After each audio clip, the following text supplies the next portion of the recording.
Of all the people on Cannery Row, Doc is probably the best known. He makes as good a living as he needs by collecting marine animals and selling them to colleges and museums. Over the years, Doc became a pillar of the community and its fountain of science and philosophy. He had friends he didn't even know about, and some he would never forget.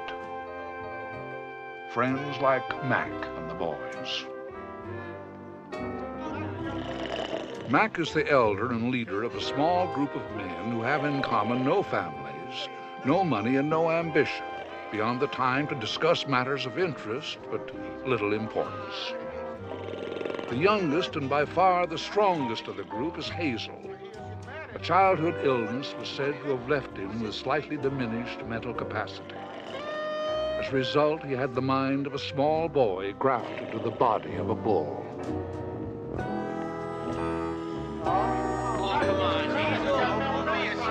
Big scaredy cat, you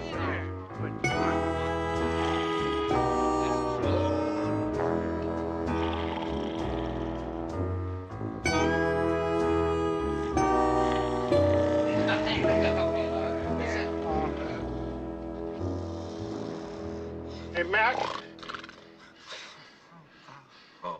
What is it, Hazel?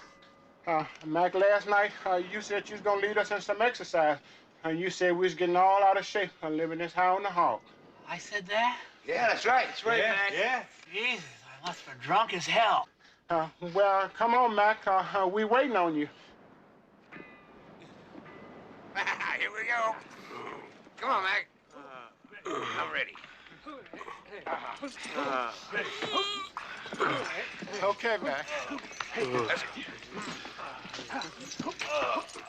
All right. You ready? Yeah, let's get going.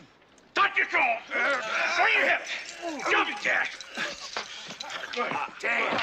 Oh. Hey, Mac. I got to go to La Jolla for a couple of days. Feed the mice for me, will you? There's cold beer in the refrigerator if you want some. Well, don't worry about the mice, Doc. Me and the boys will take care of it. Okay. Doc's a hell of a guy, you know? Give me anything he's got. A hell of a guy. We ought to do something nice for him sometime. Yet despite the esteem in which he was held, Doc was not fully content. Lately, he'd been afflicted with a gnawing restlessness, a sense of something unfulfilled. And so he'd planned a collecting trip, hoping the way a man will to smother his unease with activity. At first, he turned up very little. But by the third day, his luck began to change.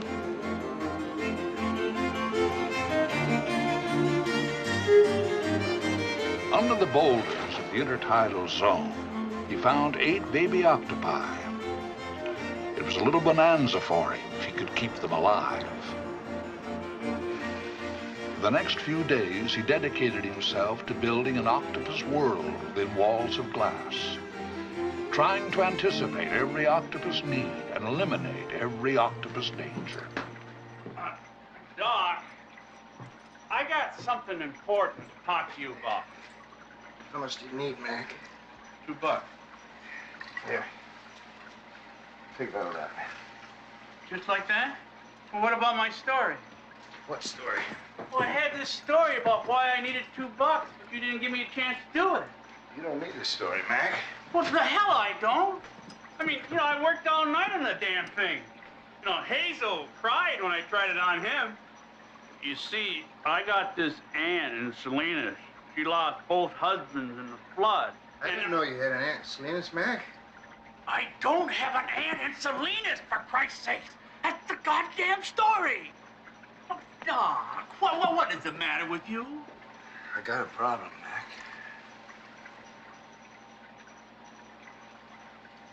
How in the hell am I going to light them? Like what? The octopi. The octopi are afraid of light. And how in the hell am I going to get enough light in there without driving them undercover? Why don't you just give up? Oh, man, wait a minute. Octopi are fascinating creatures. You see, they have emotional states that are roughly like our own. They'll show fear, anger, excitement, all by color changes in their bodies. I'll be damned. Unfortunately, I'm gonna need a wide-angle binocular scope. What? Binocular scope. Binoculars. Even if I do get the light right, how am I gonna... Doc, look at me, Doc. It's me, Mac, your friend. Now, what's been wrong with you the past couple of days? This is the 5th time you've redone this tank. Oh, I'm all right, Mac. Really. I just need to do something different for a change. Something of value, maybe. Well, what the hell for? You ain't done nothing up to now. Nobody's complaining. Well, that's just the point, Mac. A man ought to make a mark, even if it's a scribble, shouldn't he? Hell, every year, you know, I go up to the Congress of Marine Biologists in San Francisco. So every year, I gotta listen to a bunch of goddamn guys reciting papers and all the dandy stuff they know. Well, hell, this year, they're gonna sit through a paper of my own for a change. I know these animals as well as anybody.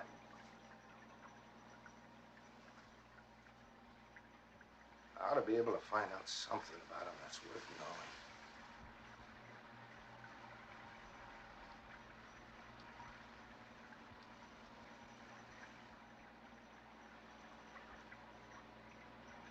I think I'll call my paper Symptoms in some cephalopoda approximating apoplexy.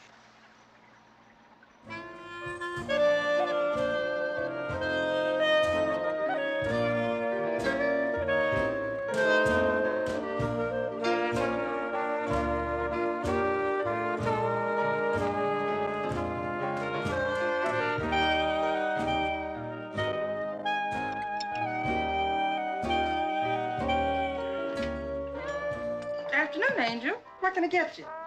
Oh, nothing. I was wondering, do you know of any work around here? Not offhand. Hadn't been much since the Canners were closed. They're not any of them running? I mean, this is Cannery Row, isn't it? Yeah, we still got plenty of cans to prove. All we don't got is any sardines to put in them. They all disappeared a couple years ago. Well, what happened to them? Oh, a lot of people like to know that. Personally, I think they just fished them all out, but you know, I ain't any expert. Now, nothing much happens tonight till the boys from Fort Ord come over. Do you think I could leave this suitcase here for a while I look around? Sure. I'll put it back at the counter. Thanks. Oh, what if you're off shift by the time I get back? Honey, I ain't never off shift. Thanks.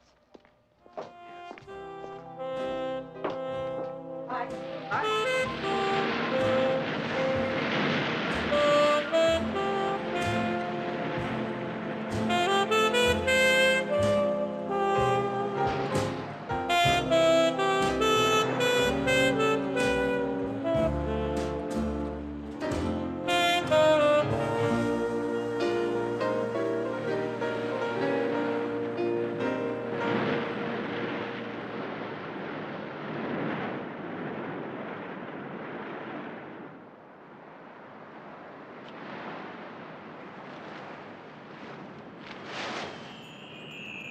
Would you like some salami with that? I'm sorry. I didn't know this was your bag. Oh, it's all right. You're welcome to anything in it. You've had a rotten day. What makes you say that? I can't help it. I'm a seer. It's my business to know these things. I live alone. I listen to the sound of the waves at night. I follow the moon through the pines, and in the depth of my solitude, I see visions. Anyone would. Is there anything I can help you with? I guess you just expect me to believe all this. Oh, I don't expect anything. I don't need anything. My friends above provide me with food and lodging. After you've had something to eat, come on in for a swim. It'll make you feel better. No, thanks. I've got to be going. Besides, I don't even know how to swim. I don't either. Just going up to my chest. So long. So long.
I'd like to speak with the manager, please.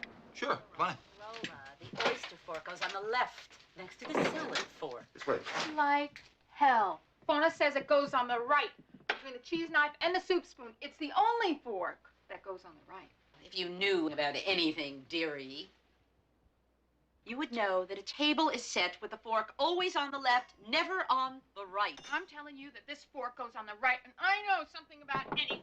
So there. Who do you think you're talking Excuse me, to? Fauna. I've been through this, Sylvia. There's a girl here to see you. Times have I been through it once. Say what you want. Fauna even No, lets me teach she it just wants to see the manager. That's why Okay, nobody Kelly. knows it. Fauna I don't have much time, but sorry for you. send her in. Look at that. Okay, go on in. Name's Susie DeSoto. Sit down, Susie. I'll be with you in a minute. Who are you to say what belongs to this house or not?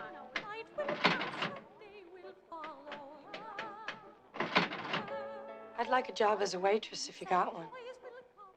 A waitress? This is the Bear Flag restaurant, isn't it? Yeah, but we don't serve too many sandwiches in here. I kind of figured that. Sorry we couldn't help you, Mr. Soda. No, wait a minute. Yeah? I'd still like a job.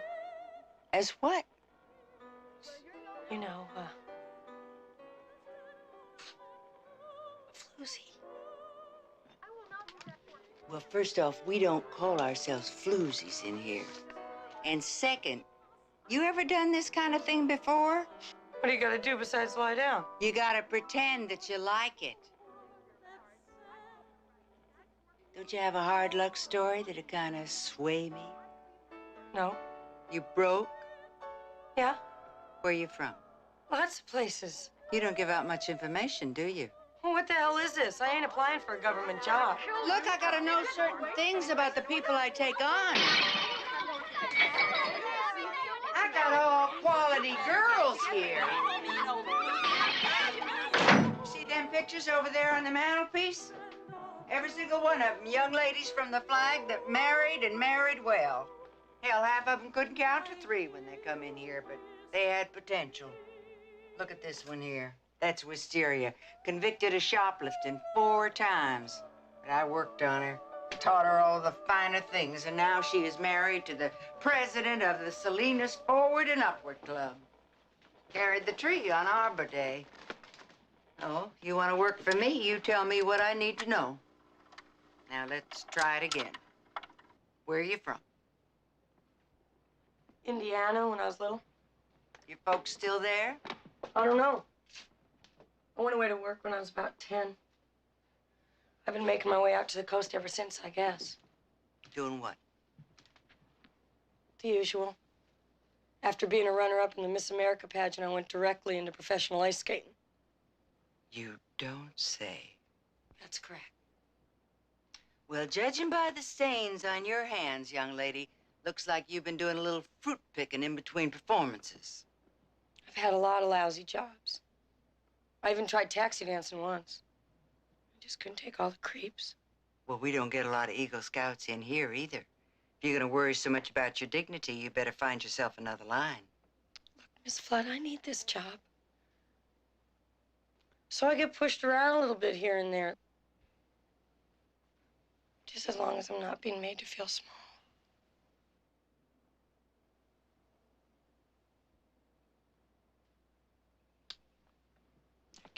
Winnie's going back east next week. You can take her spot till she gets back. Thank you, Miss I can't guarantee much after that. J.C. Penney's is open till 6. Buy yourself a dress. Fancy, but cheap. Thanks. Supper's at 6:30. Beef stew tonight. Cream carrots, cherry jello for dessert. Dormitories on the 3rd floor. You're not gonna regret this, Miss Flood. Oh, sure. By the way, what do we call ourselves? Girls is good enough.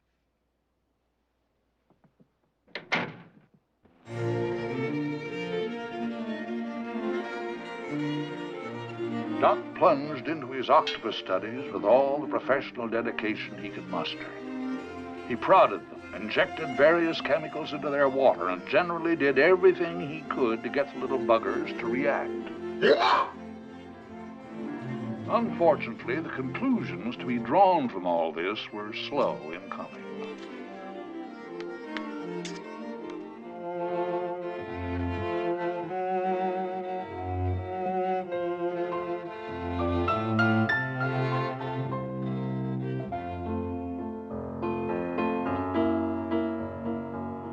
Doc decided a change of pace might help.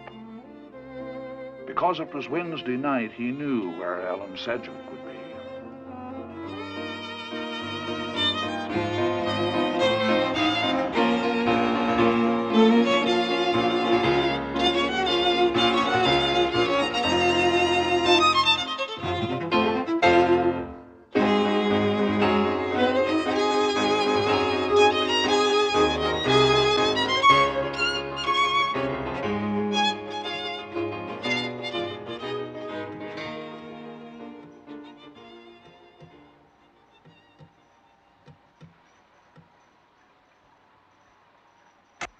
Ultimately, even Ellen failed to inspire him. But Doc knew he was onto something.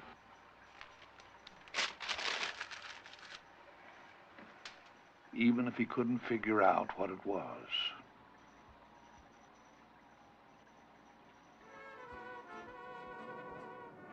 Hi, Joseph and Mary. Hi, Juana. Let's see now. I need some yellow pads, a box of pencils, number 2 lead, and a bottle of blackberry brandy. You still doing that astrology thing? Oh, hell yeah. Hazel wants me to do a chart on him. Ever since the Star said the Jones was gonna marry Lana Turner, everybody on the roll wants their chart done. I have to go to the other counter for your brandy. Yeah, take your time.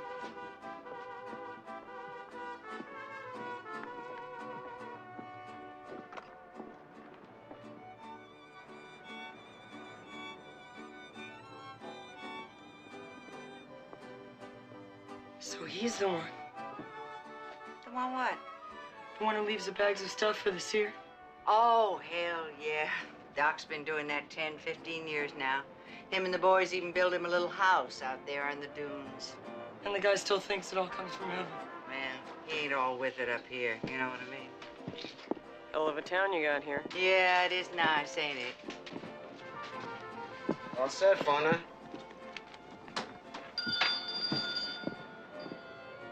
Hi, Doc. Morning, Fauna. Hey, Jim. How about a couple cold ones back on the ice? You got it, Doc. All right. Oh, hey, Doc, you know Susie here?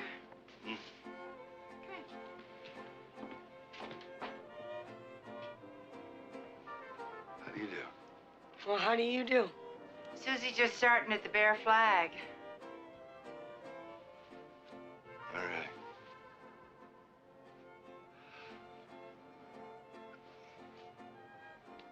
I, in here to buy beer.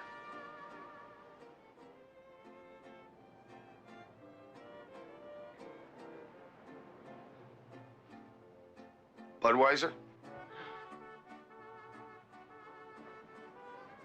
I knew this guy once who was always talking about he was going to order a beer milkshake at a drive-in.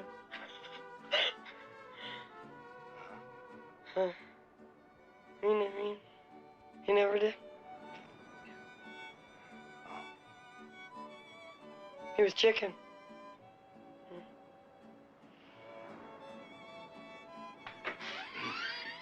Get your beer, Doc. Yeah. Susie? Nice to meet you. So long, Doc. Bye, Mom. Nice to have met you.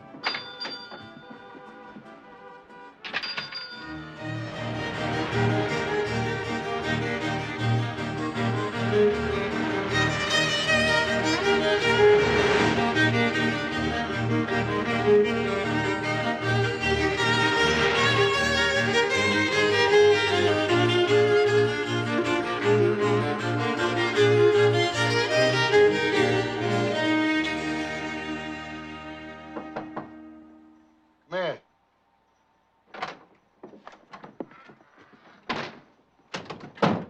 How do you do? Oh, hello. What's that you got?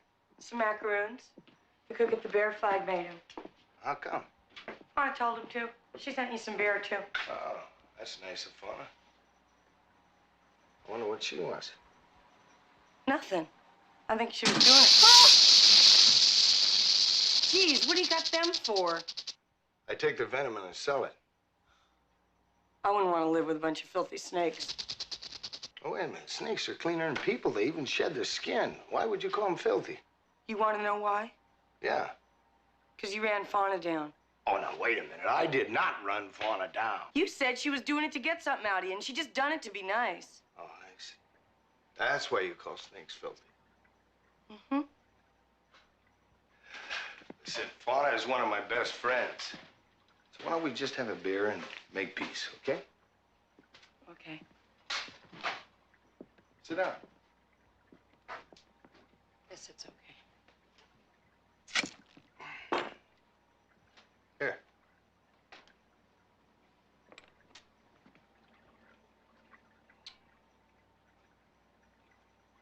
So what are you doing with all these little dishes here? Well, I'm making a series of slides to show the development of sea urchin embryos. Here.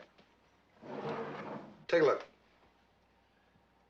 You see, I have to fix one of these cultures every half hour. And I mount it on a slide until I have a series, and I show students how sea urchins go from an egg to a complete organism. What do they want to know that for? Well, because that's the way people develop. Anyway, I have to do another culture in 2 minutes. Why don't they just study people? It'd be a little difficult to kill unborn babies every half hour, wouldn't it? Hell, I don't know about all this stuff. It's pretty funny business, unborn things and all that. There are funnier businesses. Well, I guess you'd be talking about my business now. You don't like my business, do you? It doesn't matter whether I like your business or not, does it? I mean, it's there, isn't it? I just think it's kind of a sad substitute for love. Oh, and what do you got, mister? Bugs, snakes? Look at this dump. It stinks. You ain't even got a decent suit of clothes. Yeah. And I bet you can't remember when your last hot meal was. You sit here reading starfish, for Christ's sake. Sea urchins. What the hell do you think that's a substitute for, huh? Wait. I do what I want, I live the way I want, and I'm free. Now, do you get that? I'm free, and I do what I want. Well, who'd want to do this stuff anyway? Well, who'd want to go to bed with anybody that's got $3? Maybe somebody who needs the $3, Mr. Tight Ass. And it seems to me I heard something about you writing some great big goddamn highfalutin paper. Who told you that? Everybody knows it, Doc. You want to know why?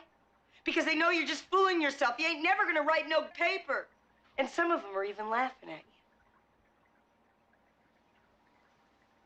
Who's laughing at me? I shouldn't have said that. Wish to Christ I hadn't said that. Doc, I'm just gonna leave before I stick my foot in it anymore. Wait a minute. Who's laughing at me? I don't even know what I'm talking about. I just running off at the mouth, Doc. Please forget about it. Oh, it's gonna kill me. She'll wring my neck. Will you forget about it, Doc?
Hi, I'm Susie DeSoto.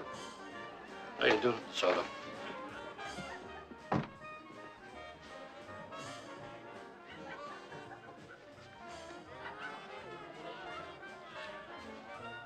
What's the matter? How come you're not taking your clothes off? Thought maybe you'd want to do it as sort of a lead-in. What for? I don't need no encouragement. Lead-ins are for guys who can't cut the mustard.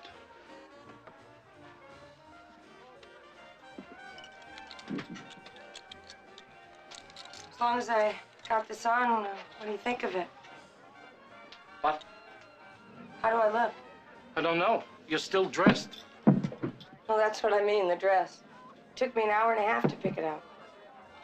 It'll take you longer than that to take it off. I want to know what you think.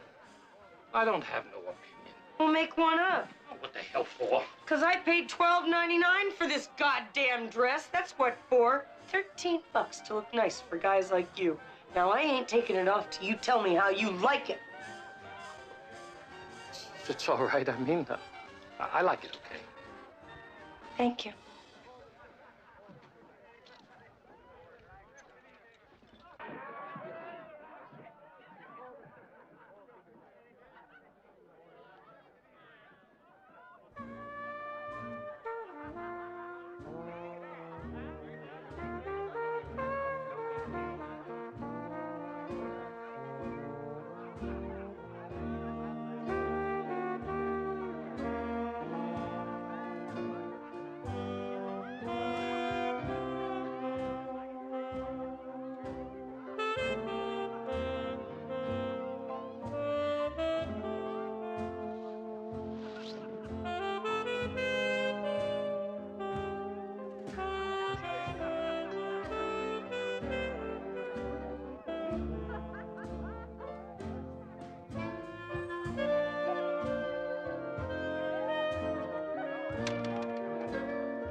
Susie?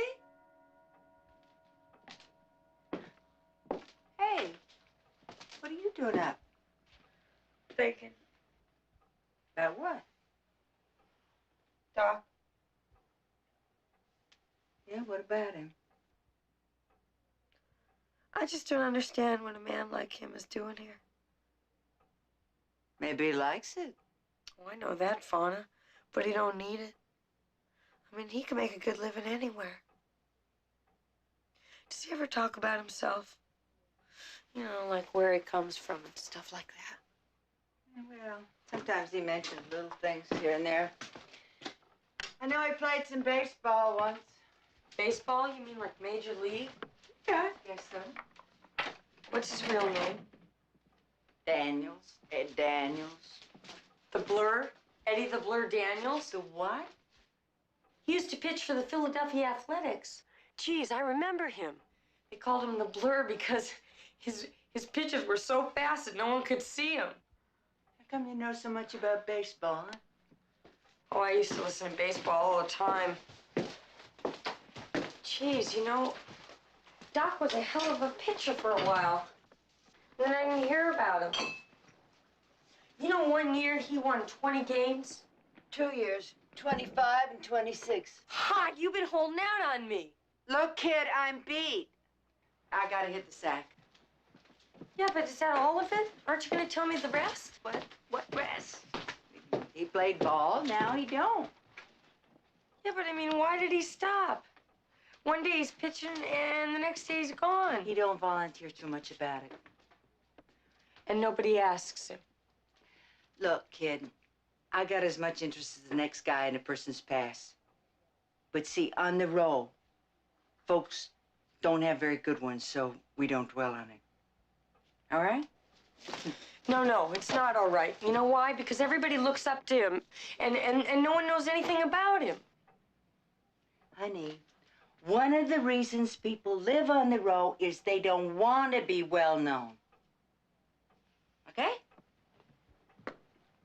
So he's just hiding out. He ain't hiding out. He just ain't putting himself forward for comment, that's all. Well, Fauna, if we put him forward for comment, we could ask him, and he's Eddie the Blur. Doc's Eddie the Blur.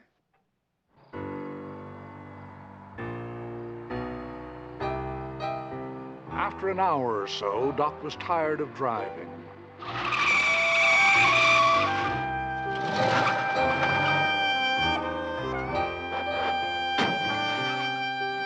Something more was needed to combat his restlessness. An element of danger, maybe.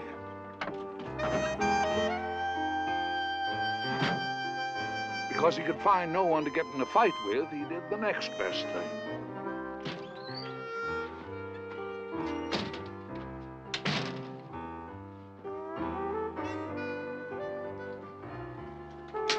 What'll it be? A beer milkshake. A beer milkshake? That's right. Use vanilla ice cream and a half a bottle of beer.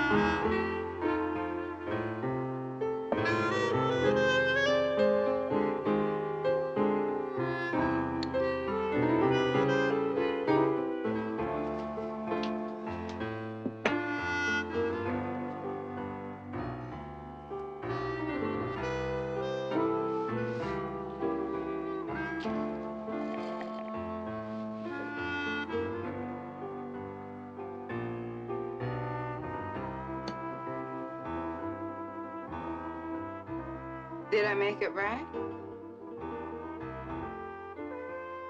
You make a good one, you really do. Thanks.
Tell me, Doc, what'd you think of the kid yesterday? Susie? Mm-hmm. She really threw the book at me. Somehow I don't see her working in the bear flat. Would it do you any harm to make a play for Susie the way you do with them other dames you take out? See, Doc, the way I figure it is, if you was to make a pitch for her like she was a real lady, she might start believing it herself. Well, what good's that gonna do? Might get her the hell out of the Bear Flag. Might be she wouldn't want to congregate with no more floozies. Might take up typewriting or telephone operating. I could stop losing money on her. Well, what about me, Fauna? What the hell am I gonna do with her? Hell, Doc, you don't marry them other dames, do you? Now, see, once she gets her confidence up, she'll just take a quick powder. I don't know, Fauna. It seems a little far-fetched. You don't have to make no pass. Just be nice to her. I'll have to think about it.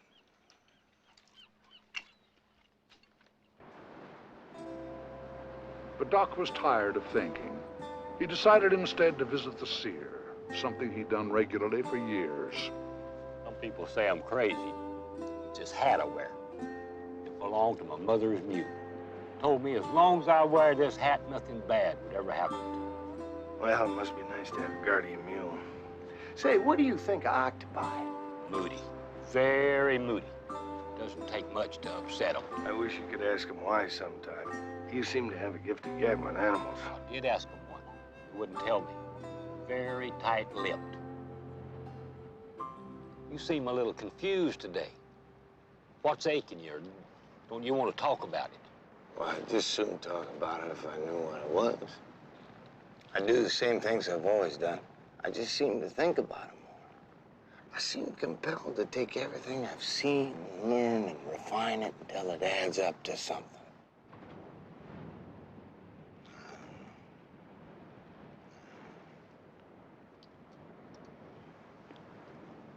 Maybe you're not ready. Maybe you need some help. What kind of help? Well, there's some things a man can't do alone. I wouldn't think of trying anything so big without... Without what? Without someone who's pretty handy with a sponge in my corner. Well, what does that mean? Oh. I'm sorry. Forget I asked that question, all right? Just forget I asked that. It's time I go watch the sunset now. I wouldn't be much of a seer if I didn't do that. Yeah. I've even come to think that it wouldn't go down without me.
Look, I wanted to tell you about the other night. I wanted to apologize, and I didn't have the time. I didn't mean most of that stuff. There's no need to apologize, because you were right about some things. No, but I was just doing that to get back at you, because I thought you were running me down for being a floozy. Hey, what difference does it make where the truth comes from as long as it's the truth, huh? Meaning what? That I am a floozy? No, I didn't mean that. What then? I didn't mean... What the hell is that you got on? It's costume night, and Fauna made me Little Bo Peep. I guess some guys think it's racy or something. Little Bo Peep? Well, Doc, was this or a nun, and I ain't gonna be no nun. I don't believe in it.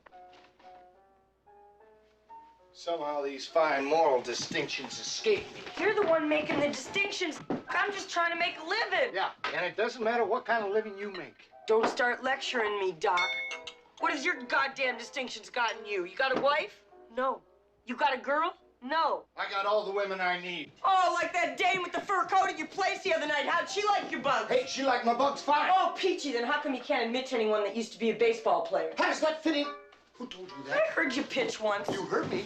On the radio at this diner I used to work at. I remember it because one of my favorites, Louis Delano, got a triple off of you. That's because Behringer, my right fielder, was drunk and fell down. It should have been a routine out. The crack of that bat was so loud. I know a solid hit when I hear one. And if that woman loved your bug so much, how come she left early? Because she had an appointment.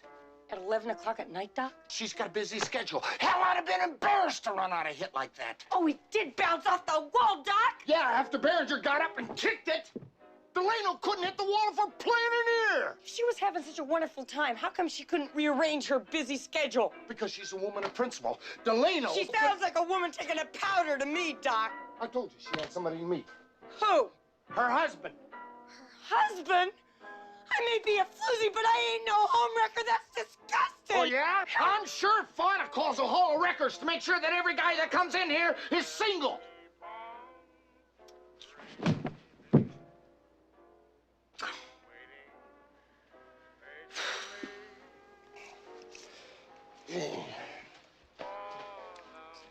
Jesus, Louis Delano.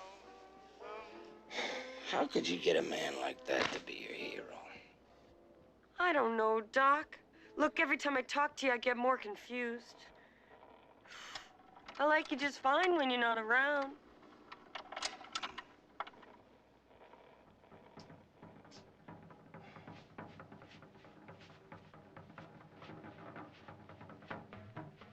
I'll turn this stuff off. You probably hate it. Wait, I like Bob Crosby. How'd you know this was Bob Crosby? You think I don't know Bob Crosby when I hear him? I happen to know every player in his whole goddamn band. Who cares who all those bozos are? This music's for dancing, it ain't for memorizing. Oh, so now you don't think I know how to dance? All right, I'll tell you what. Put a fast song on and turn it up. Huh?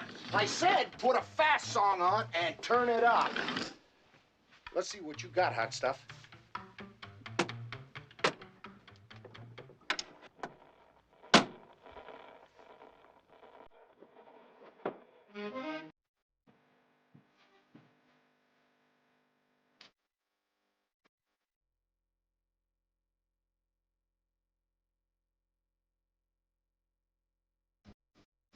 Slow down, Doc. Wearing me out.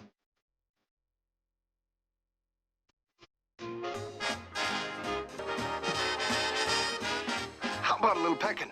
Hey, no sweat.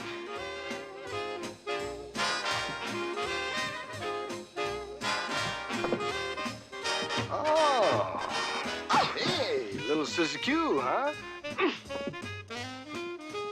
Can't you get any higher? How about around the block? Meet you at the corner. So long, going to Kansas City. Like hell.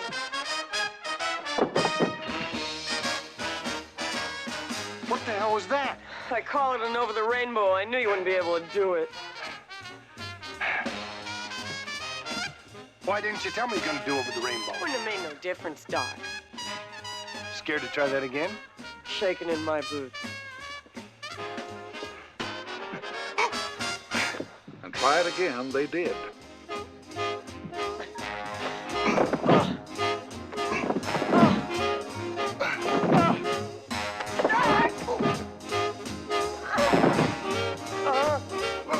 It never occurred to them that maybe they weren't any good.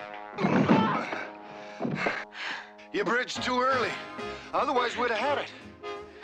so they decided to give it one more try.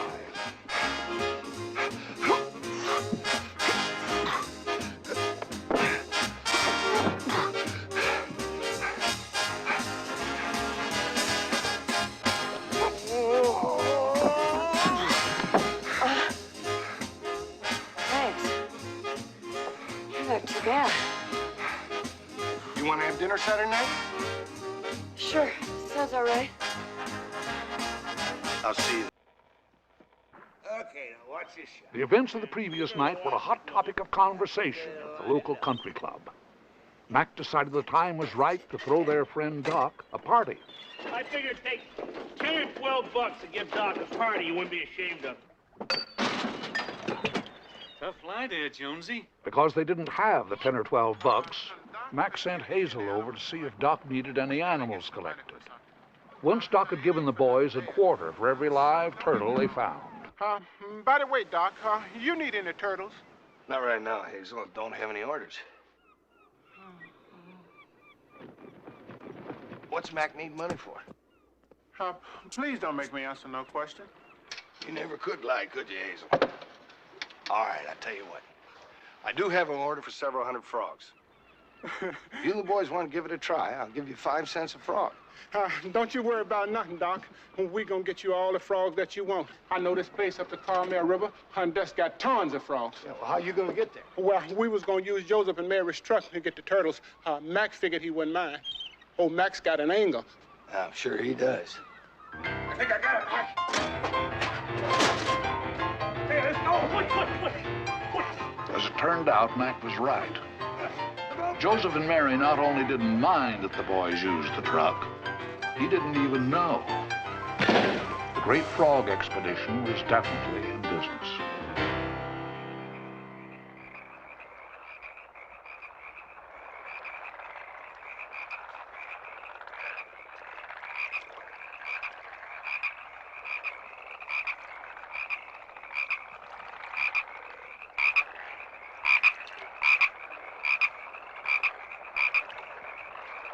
During the millennia that men have hunted frogs, a pattern of hunt and parry has developed.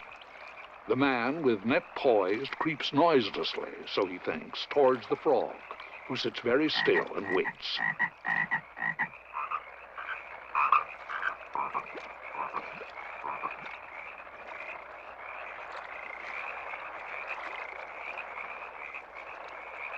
The rules of the game require the frog to bide his time until the final flicker of a second when the net is descending, and then jump into the water, swim to the bottom, and wait for things to blow over.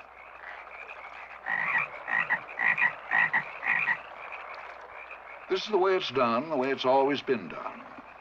Frogs don't resent this.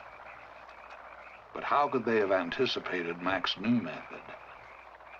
How could they have foreseen the horror that followed?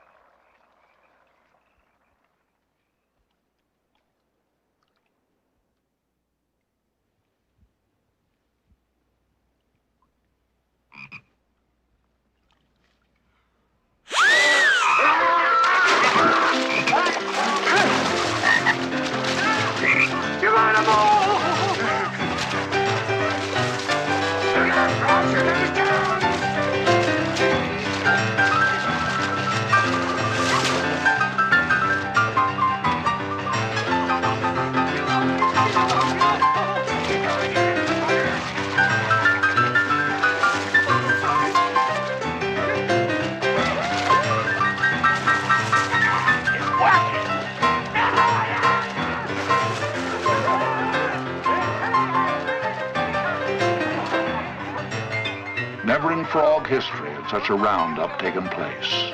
Get along, little doggy. Get along, little doggy. A few frogs floundered around the bottom and got through to safety.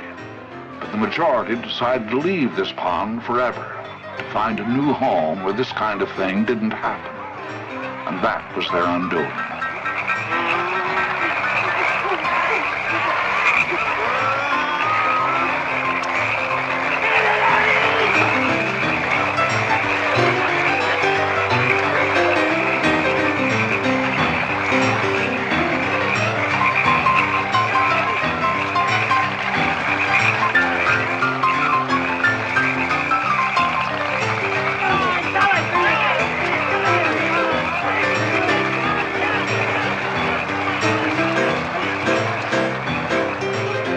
frogs were never counted, but there must have been close to 1,000.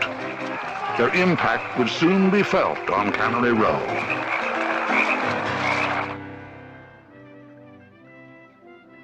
I never seen you in a jacket before, Doc. You look real sharp, though. You're gonna be a killer in that. Nah, it's too much. She's probably gonna show up in one of those little day outfits and make me look like a fool. Besides, I don't want her to get the wrong idea like I'm trying to impress her or something. She's a hooker. What do I want to impress her for? Susie, girl, if I was your age, with your face and shape and what I know, wouldn't be no man safe. I got the know-how, but that's all I got. I'm scared, Fauna. I ain't got the class of a duck. I mean, what are we gonna talk about anyway? I don't know nothing compared to you. You got just as much to talk about as anybody. Ain't nothing gonna go wrong so long as you don't make like you know something you don't. Act like an expert all the time, and sooner or later you fall on your ass. And if he wants to do something nice for you, for God's sake, let him, will you? Ain't no disgrace for somebody to do you a favor. Okay, girls, that's enough. Come on, scram.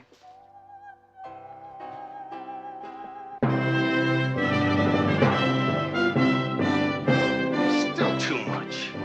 What am I putting myself through this for? I'd wear what I normally wear. So she thinks I'm underdressed. Who cares what she thinks? Get me, Doc. I'm just sitting here.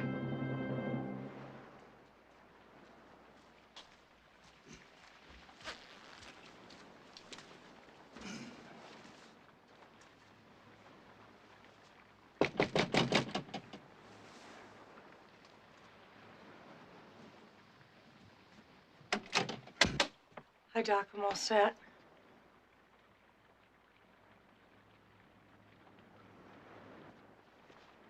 Excuse me. I gotta go make a phone call. I'll be right back.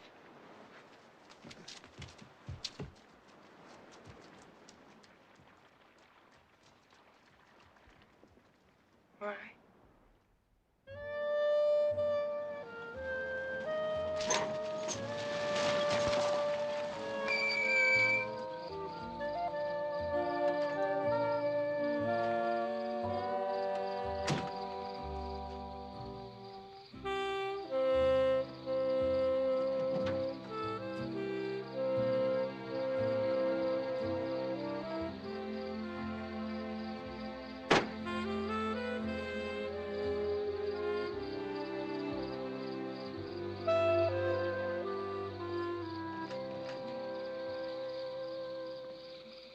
Sonny, good to see you, Doc. Your table's right this way, please. Your secretary called. It's all fixed. The secretary now, Doc? Just part-time.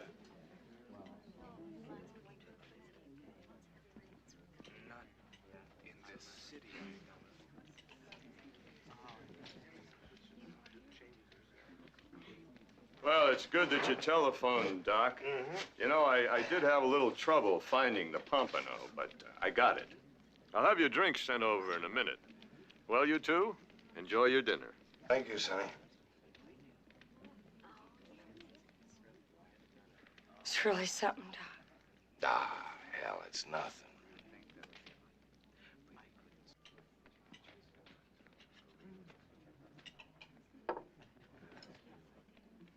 Thank you. I'm glad you came with me tonight. Here's to both of us.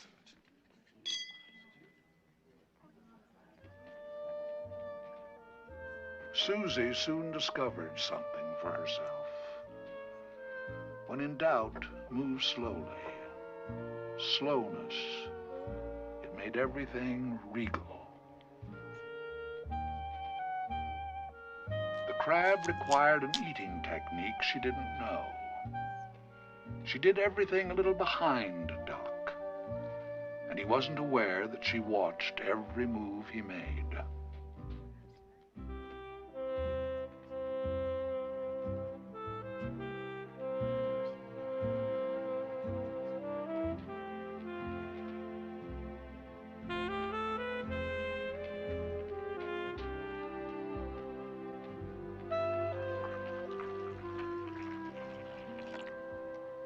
like champagne? I love it. Well, I mean, I will as soon as I taste it.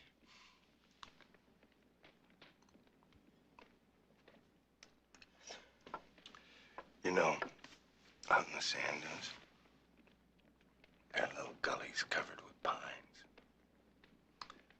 When you can, let's take some meat and things and make a fire, cook dinner. This fire made you think of it. That's right. Look, Doc, I hope you don't mind me asking you this. But why'd you get out of baseball so young? I had a couple of bad years, so I decided it was time to quit. Doc, when you quit, you were 21-10 with 3 weeks left in the season. I looked it up in the almanac. I don't mean to be prying. I just figure if we're gonna be friends that... I threw a bad pitch. One bad pitch. It hit a guy. Every pitcher hits a guy now and then. It hit him in the head.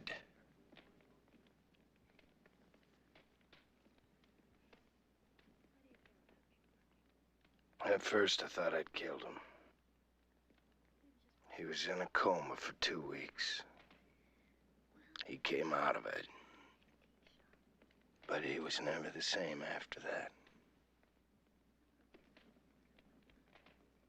You know, I yelled at him, but I don't think he ever saw the ball coming. Yeah, but you didn't mean to hit him. I mean, it was an accident, right? I mean, you shouldn't have had to quit because of that. Oh, my heart wasn't in it anymore. So I decided to get out rather than pitch lousy. That still don't mean you gotta bury Eddie Daniels. It's like he's wanted by the FBI or something. I'm not burying Eddie Daniels, for Christ's sake. I just don't want to be around people who feel sorry for me because they're sure I could have been great. Now they think I play with seashells for a living. Oh, I'm sorry I brought all this up. I mean, we were having a good time and all that, and I had to bring all it. No. It's all right. I meant it when I said I was glad you came with me tonight. Yeah? I was planning on a much worse time than this. But you really screwed it up. You know that place you said out in the sand dunes? Yes. Could we see it sometime? Whenever you want. On the way back? You'll ruin your shoes. I know. You can take them off. Oh.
myself into?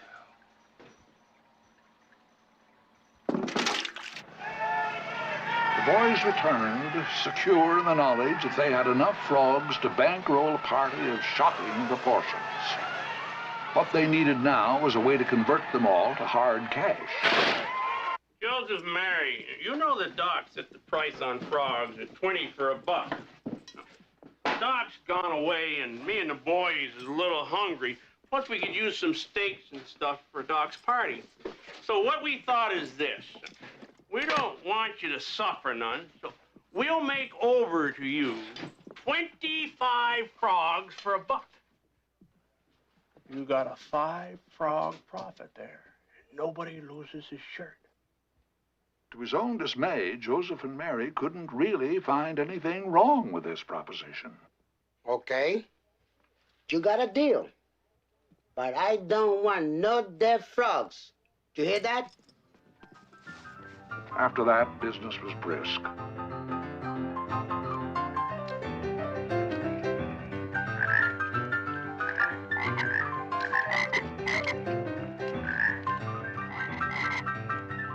Joseph and Mary knew he had a stranglehold on the consumer. He was pretty sure the Thrift Mart wouldn't approve of this new monetary system. If the boys wanted food on the frog standard, they had to pay Joseph and Mary's price.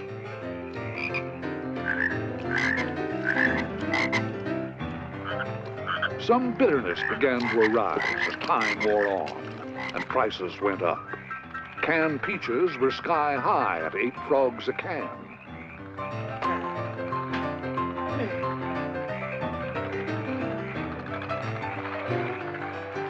Steak shouldn't have been more than 10 frogs a pound.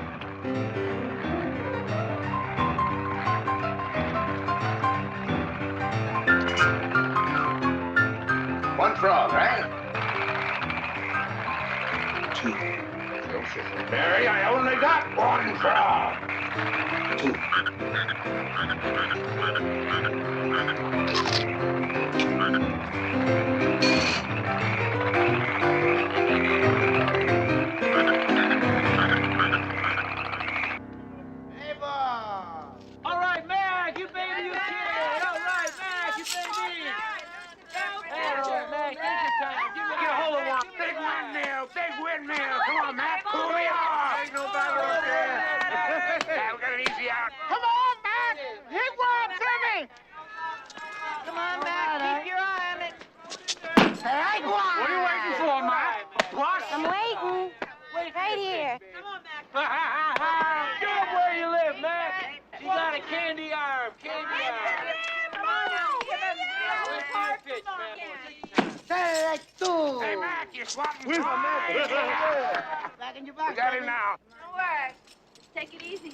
1 more, Colleen. Let's go, baby.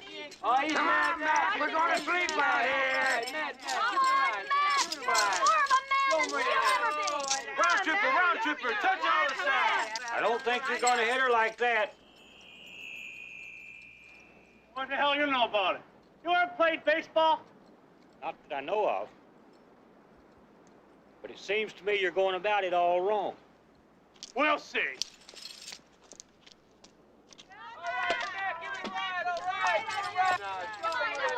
Okay, Mac, big bass knock, Mac, okay. Adios, amigo. Told you so. Maybe you'd like to try hitting off her? Well, if you won't believe me otherwise, guess I'll have to.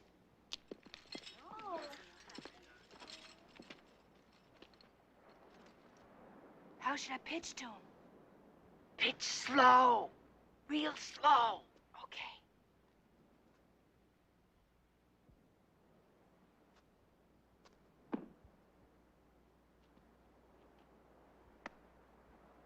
How come you're pitching so slow? I was only trying to make it easy on you. How's he gonna know my advice is any good if you make it easy? All right, you asked for it.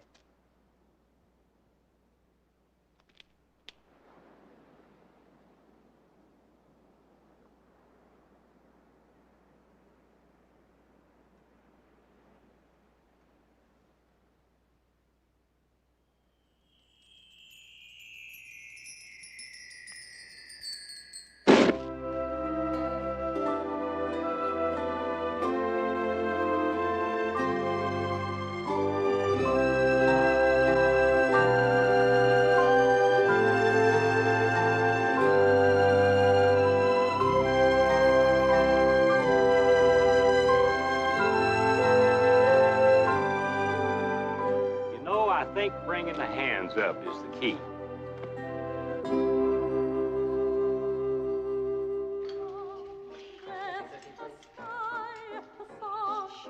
In the days since its conception, Mac's party idea had caught on all over the road. A meeting was called at the Bear Flag to finalize plans.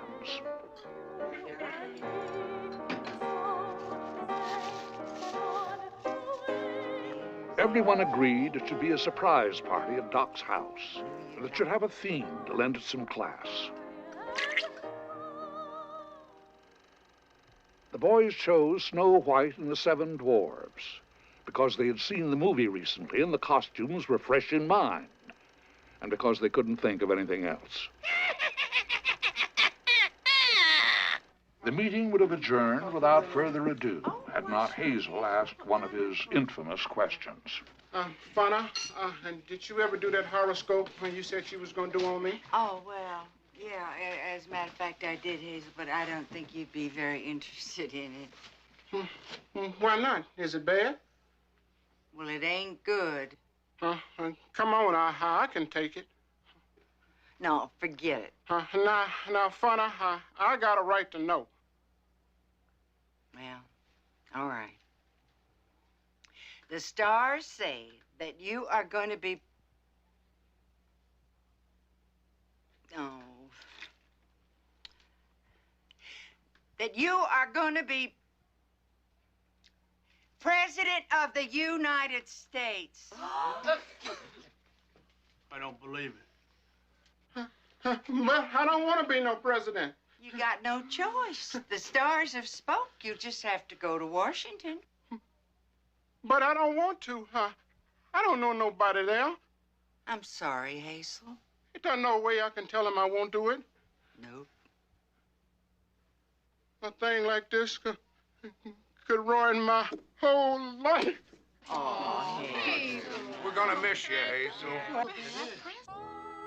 As the moment of the big party approached, Hazel became increasingly troubled. He liked the Snow White theme, but a man sentenced to be president of the United States could not go to a party as a dwarf. It wasn't dignified. Mac and the boys couldn't agree on who should be Dopey and who should be Sneezy, so they all went as trees. Geez, you know, I wish Hazel was here. He's such a mug, you forget he's sensitive. Hell, I could have figured out a costume for him if I would have thought about it. That's nice. Joseph and Mary elected to go as Dracula. He hadn't seen Snow White, but to him, a moving picture was a moving picture.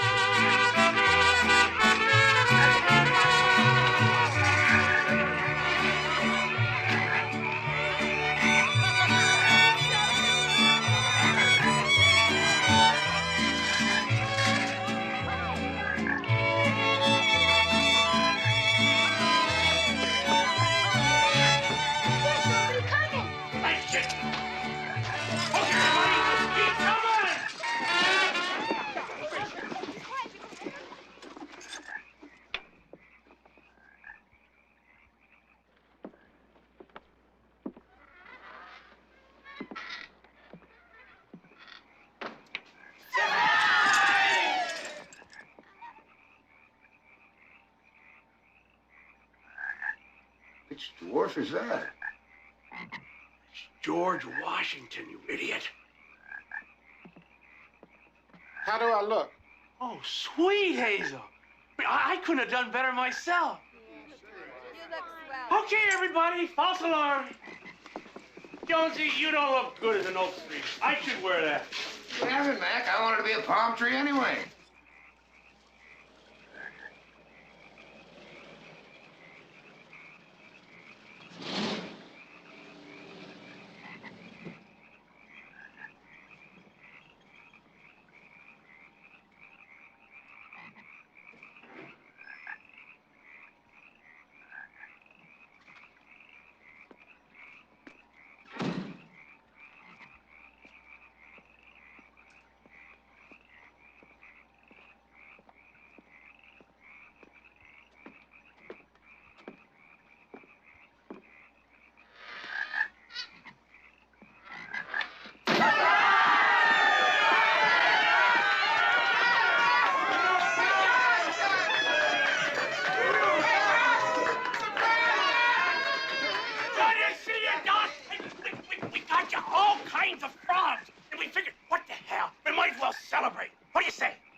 It's just the way you guys are dressed. Oh, don't worry, Doc. It'll all come clear.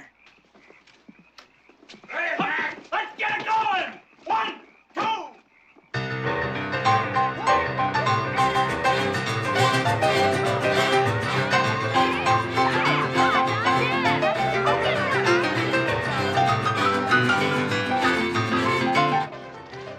This Snow White thing is ridiculous.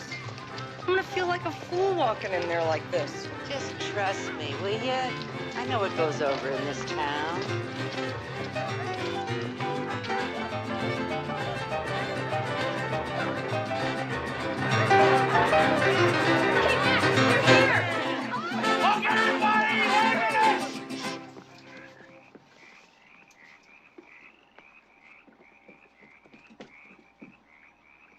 Ladies and gentlemen, I bring you the belle of the ball for whom this party was named for. I bring you Snow White!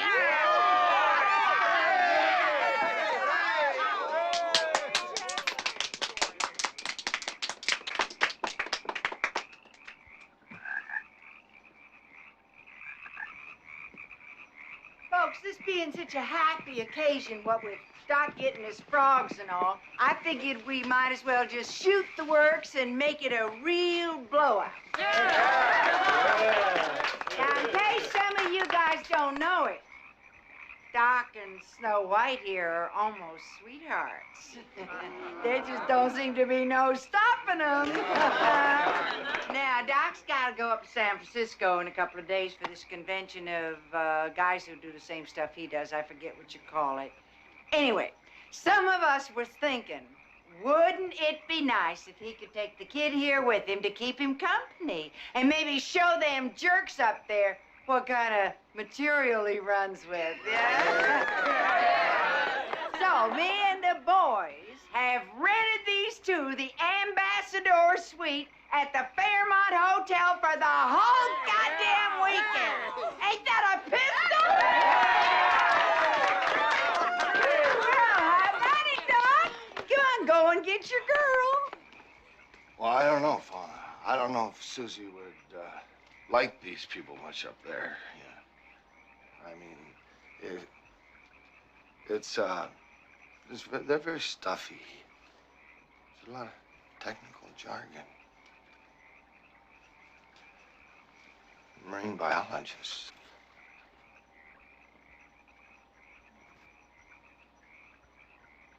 Cephalopodia.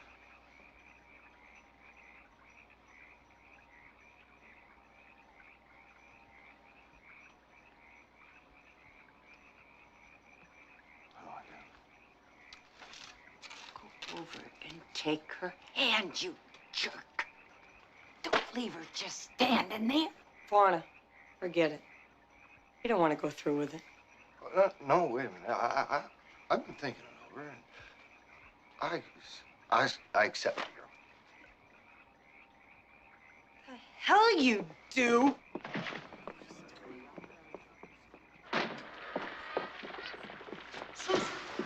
Wait a second. Hey, I'm sorry, really. What can I do to make it up? You can rot dead.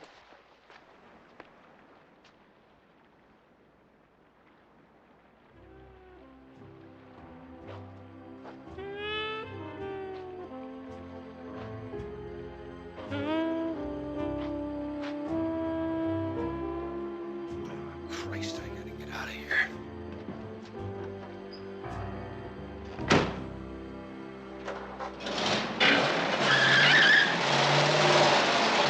Come on, Josephine, smack up the band! But don't worry, everybody. Doc will bring her back soon.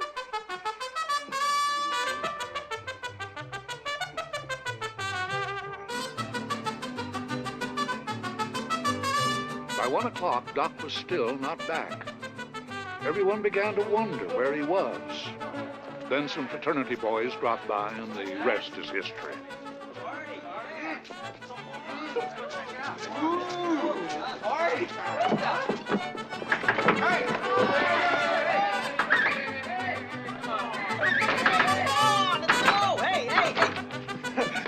Right, will you look at this guy?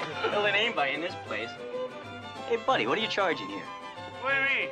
Now, it's a whorehouse, isn't it? Hey, my friend Doc's house. We're having a party. Hey, that's all right, buddy. We'll settle for a party. This affair looks like it could use a little class. Sure, come on in. We love guys in class. All right. Hey. Get that guy!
Around 2 o'clock, the invaders were finally driven from Doc's place.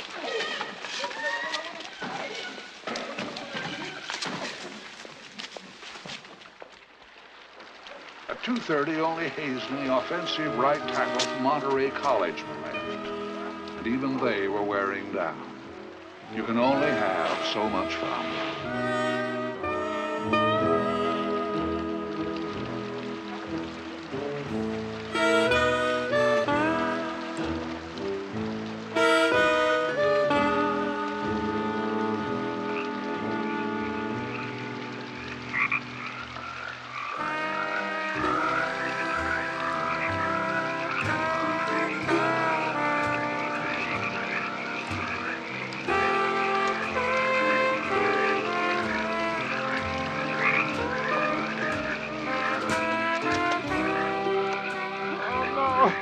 Doc's gonna kill us.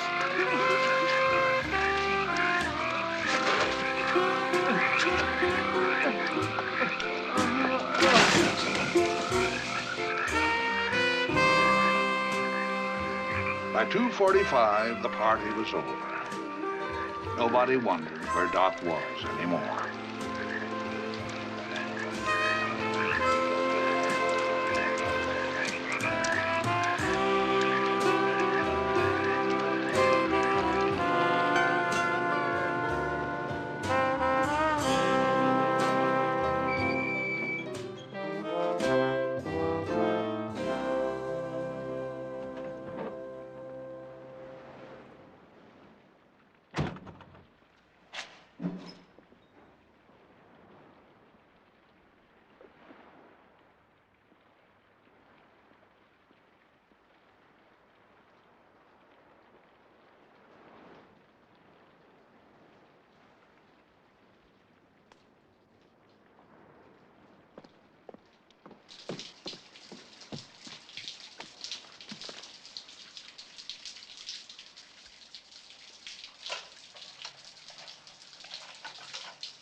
You do this? Doc, I and the boys.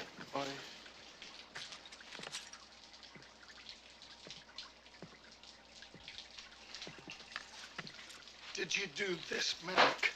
Well, we didn't meet. Get up!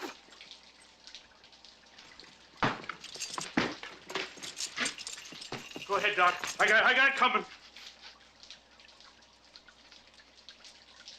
You son of a bitch, Mac. You stupid son of a bitch. Mac. Go wipe off your face.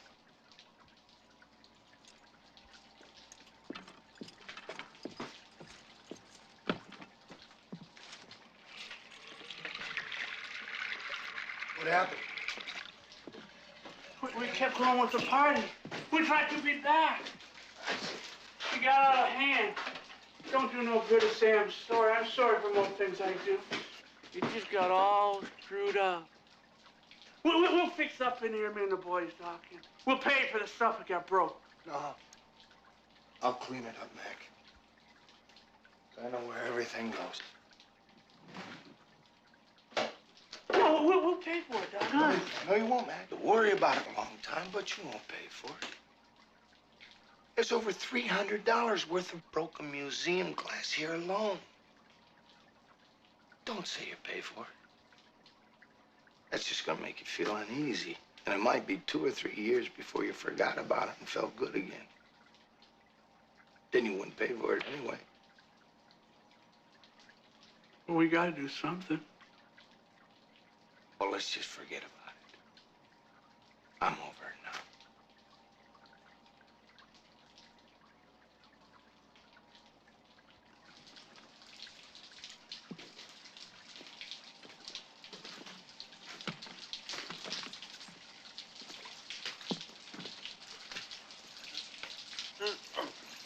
Matt, you know that fella I was fighting?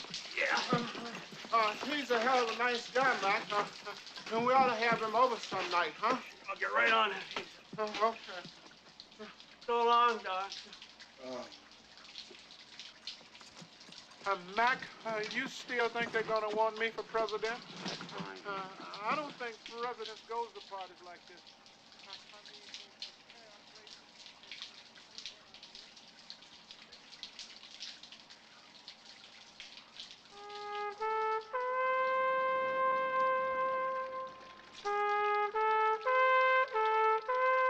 Despite Doc's professed forgiveness, a black gloom settled over the row. Doc just holed up in his house, biding time until the spring tide started and he could get some more octopi. It didn't even cross his mind to call Ellen Sedgwick.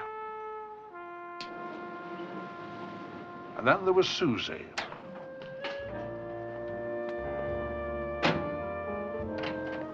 Using some money she borrowed from Fauna, she bought $27 worth of household furnishings and building materials.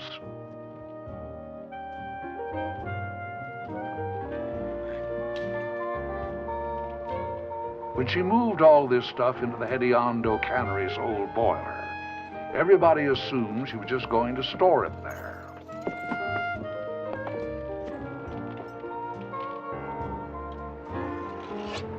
Little did they know it was going to become her home.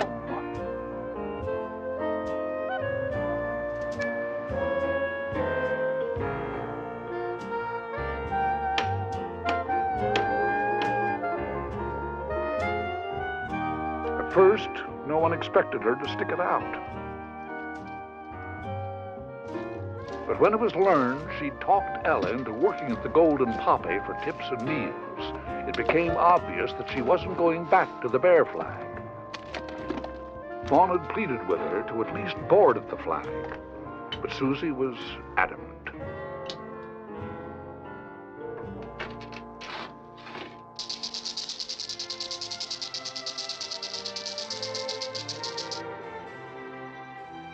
You guys are looking at a fool. I'm a reasonable man. IQ 152, University of Chicago, a master's and PhD. What do you say? Now regard this man. He's about to pay a formal call on a girl that lives in a boiler. He has a half pound of chocolates for her, which is a goddamn cornball approach if there ever was one. He's scared stiff. Why? I'll tell you why. He's afraid she won't approve of him. This girl that calls him names and is ignorant of everything he prides himself on. How can she spend so much time with me and not know how smart I am? Well, she probably thinks that table she made is good. I think it's mediocre. Don't you?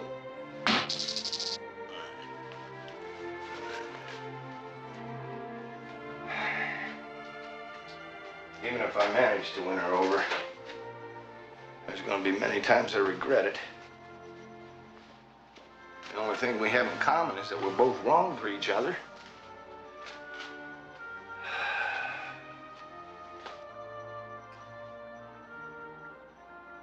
But if I let her go,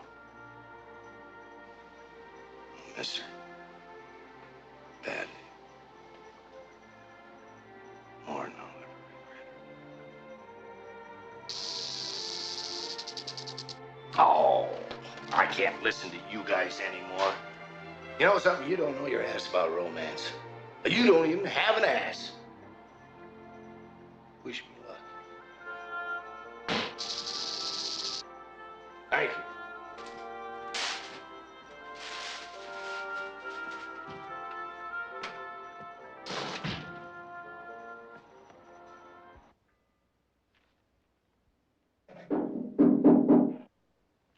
Who is it? That's I.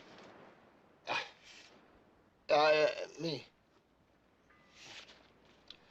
Something like that.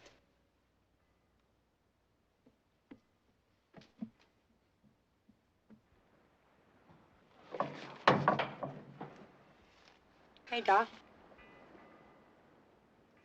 Oh, I've got something for you, Susie.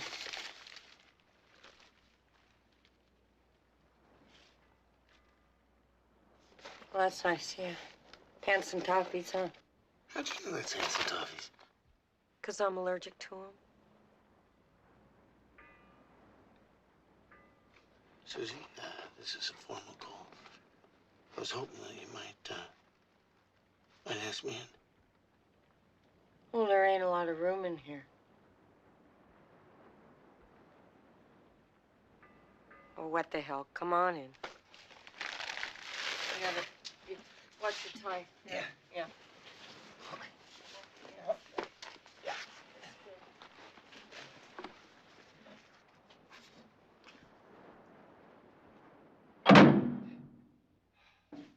It's a little hard to see at first. Let me put the lamp up.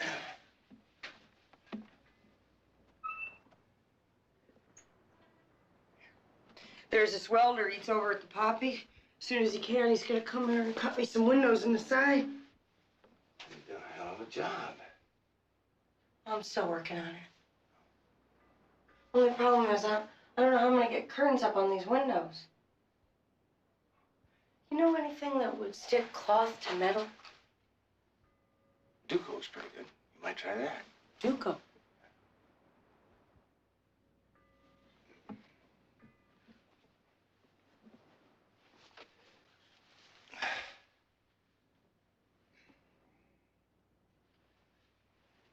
Susie, I'm sorry about what happened at the party. No need to talk about it. Wasn't your fault. Yes, it was. I wasn't ready for what you were offering me. Look, Doc, I had myself a good cry about it. It's all done. Anybody feeling sorry for me is just wasting their time. Well, I don't blame you for rubbing my nose in it now. But What do you mean, Doc? You told me how it was, and I was just too dumb to listen. You're a free guy. You got important stuff to do, and you like what you got. You don't need nobody around to spoil it. Yeah, that's kind of what I said, but I knew it wasn't quite the truth even when I said it. When I saw your face at that party, Doc, it was the truth. You were embarrassed. You didn't want to be associated with somebody like me. You're not gonna forget me, are you? Nothing to forgive. I'm on my own now, and it don't hurt me no more. In fact, I think it probably helped me.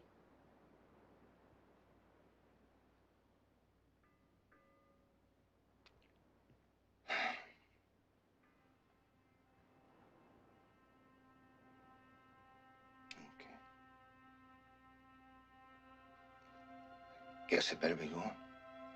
Yeah, I gotta get down to the poppy. Yeah. Doc, Yeah. I know about the seer.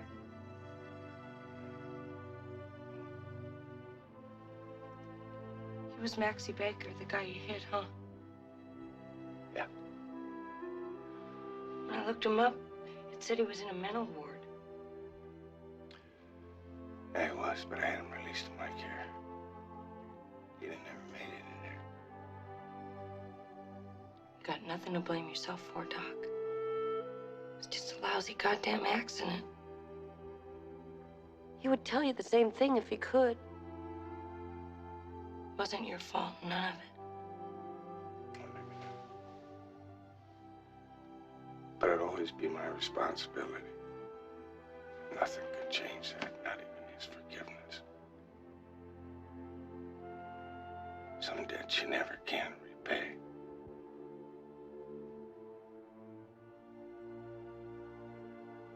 I'm sorry, Susie. So am I. But what the hell, he can't have everything.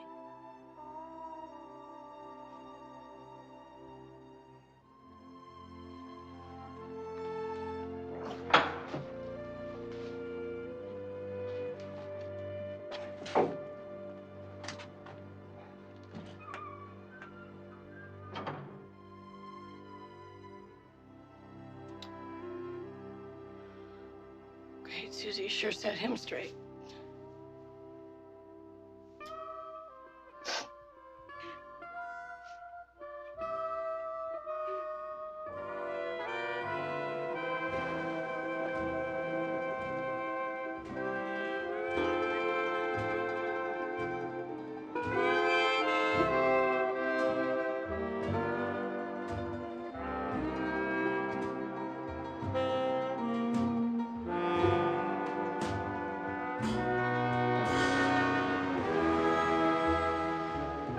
When first condemned to it, Hazel had rejected the presidency. But the tragic cast of recent events on the row had made him reconsider. Some sort of leadership was obviously necessary. He began his quest with Susie.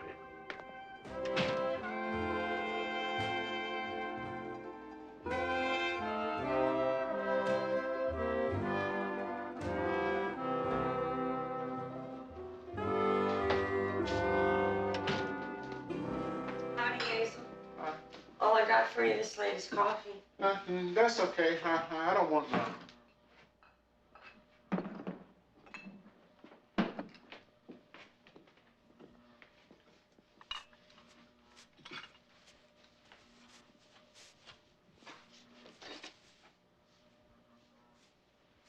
Hazel?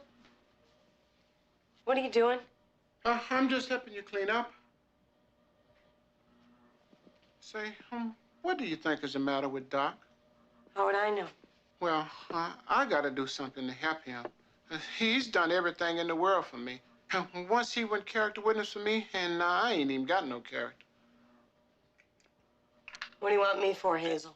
Well, could you go over and sit with him? No. But I thought you liked him. I like him all right. If he was in real trouble, like if he was sick or he had a busted arm, I'd take him some soup. Well, okay. I gotta go do some thinking.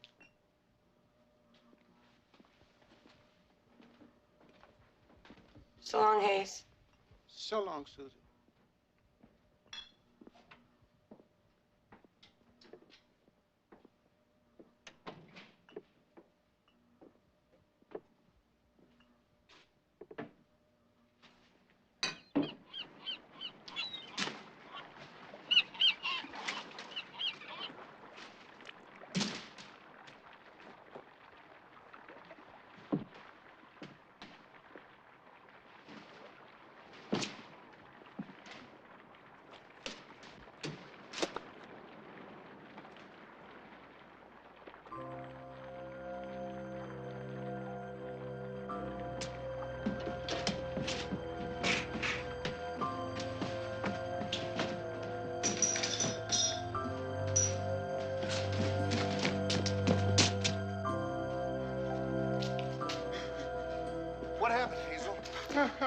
go, Doc. I found him floating out in the rocks. He must have got sucked out by the tide.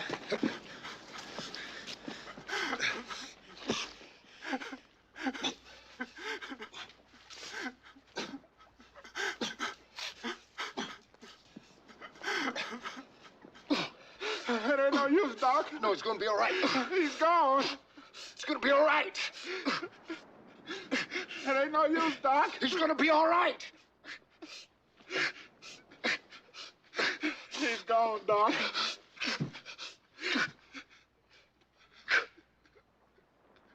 Oh, God.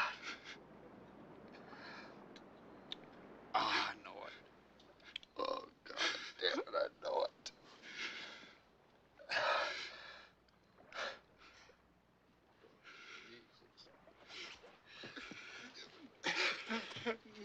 Doc, you want me to carry him to the sheriff's for you? No.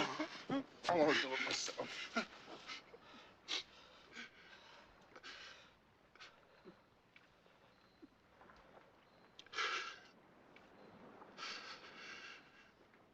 So long, Maxie.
Doc, I'm sorry about all the stuff that's happened. It's okay. And now, Susie, she won't have you unless... Unless what? Oh, nothing. Anything I can do, Doc. No, Hazel. I just need some sleep. I was up last night. Doc, could I ask you something before you go to sleep? You always give me good advice before. What is Well, I suppose there's this guy that's in trouble. He can't get out of it. But he's got a friend maybe he don't know about. that you? No, it ain't. It's some other guy. But suppose this friend know a way to get the guy out of trouble. You think he ought to do it? Sure. That's what friendship's for. Even if it might hurt like hell? Yeah, I guess so. Doc, I remember the seer told me something once. It was something like, if you're gonna be a true friend to somebody, then you gotta be ready to do hard stuff for him. And you gotta be ready to do stuff and that he might not even like you no more for doing. You gotta be ready to kill the guy if he's in pain real bad. You think that stuff right, Doc? Well, I appreciate your advice, Doc. And I'll be seeing you later.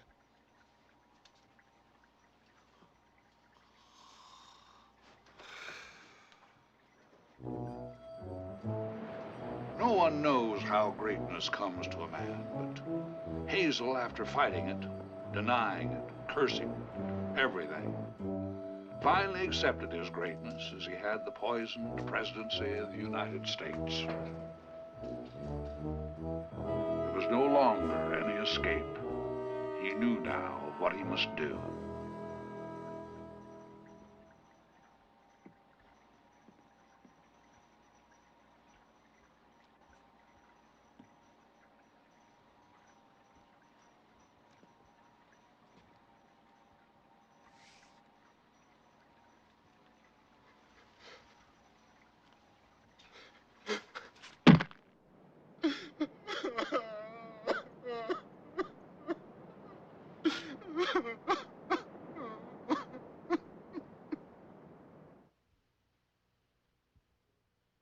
There's nothing I can do. Spring tides or no spring tides, you're gonna have to wear this cast at least 2 months. How in the hell am I gonna go collecting specimens with one arm? I don't know. I'm still waiting to hear how you did this in the first place. I told you, I can't remember. I just woke up with a terrible pain in my arm. And the last thing I remember, I was going for Mac and the boys for help. Suit yourself. The tissue over that break is smashed. Looks like you've been hit with a club. Excuse me, Doc. I gotta go see a guy. Eddie will help you get home, all right? Okay, man. Thanks for bringing me over.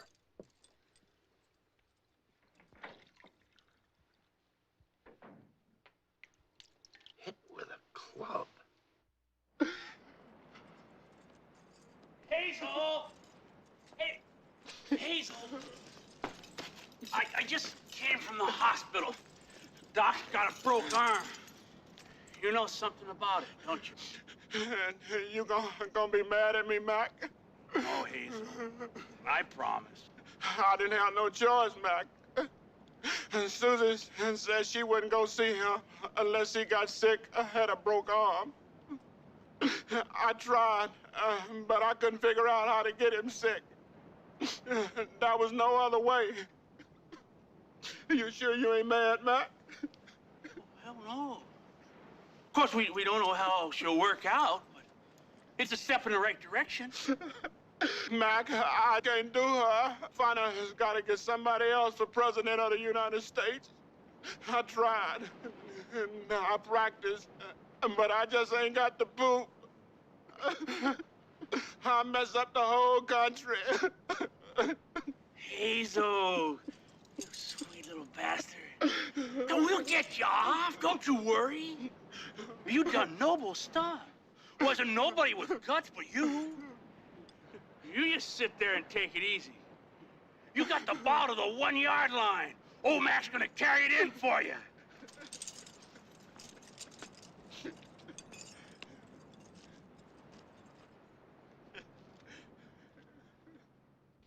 Does it hurt much, Doc? Oh, it hurts a little, Eddie. You know, I wish I could figure out how I did it. I feel like a damn jerk.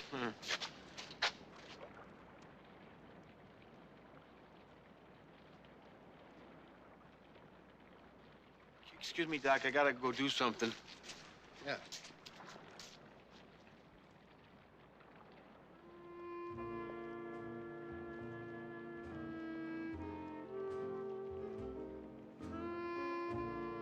Heard you were hurt. I just thought I'd come over and see if there was anything I could do. Nah, just has to stay in the cast for a couple of months.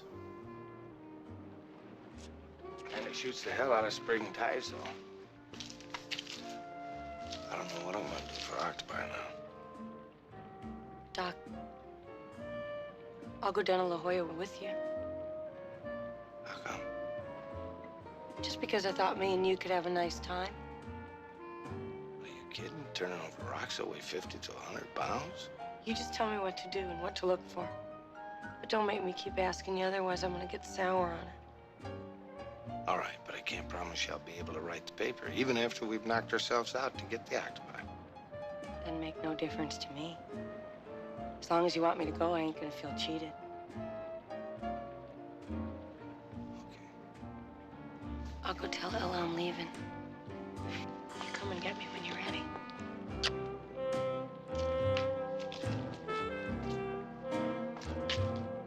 Susie. I love you. Really? Let me see your eyes.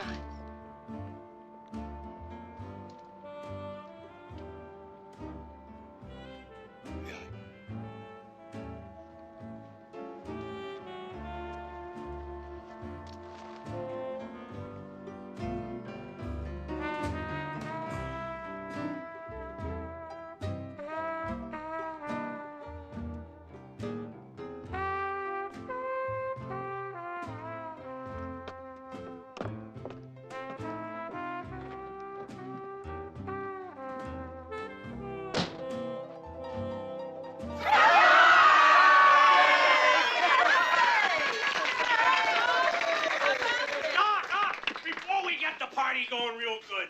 We all got something to give you. Now, I remember once you said you couldn't do your octopus paper because you didn't have the right stuff.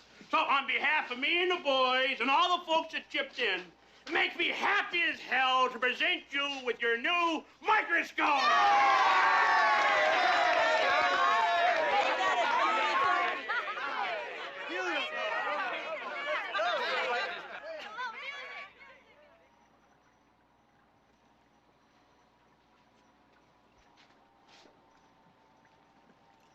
Like it?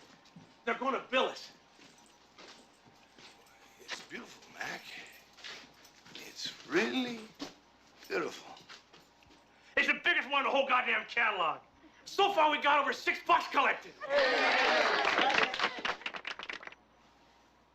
I want to thank everybody. Y'all been wonderful friends. Well, come on, everybody! What are we waiting for? Let's get out of the party!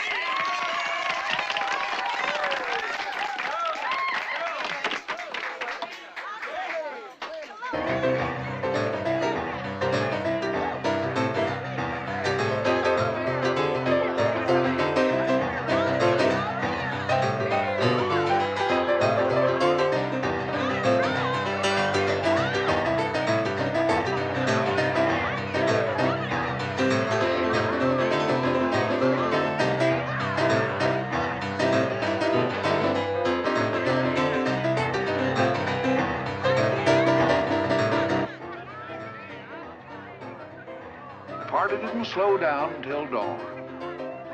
The crew of a San Pedro tuna boat showed up about 1 and was routed. The police came by at 2 and stayed to join the party. Mac used their squad car to go get more wine. A woman called the police to complain about the noise and couldn't get anybody. The crew of the tuna boat came back about 3 and was welcomed with open arms. The police reported their own car stolen and found it later on the beach. Things were finally back to normal in Cannery Row. Once again, the world was spinning in greased groove.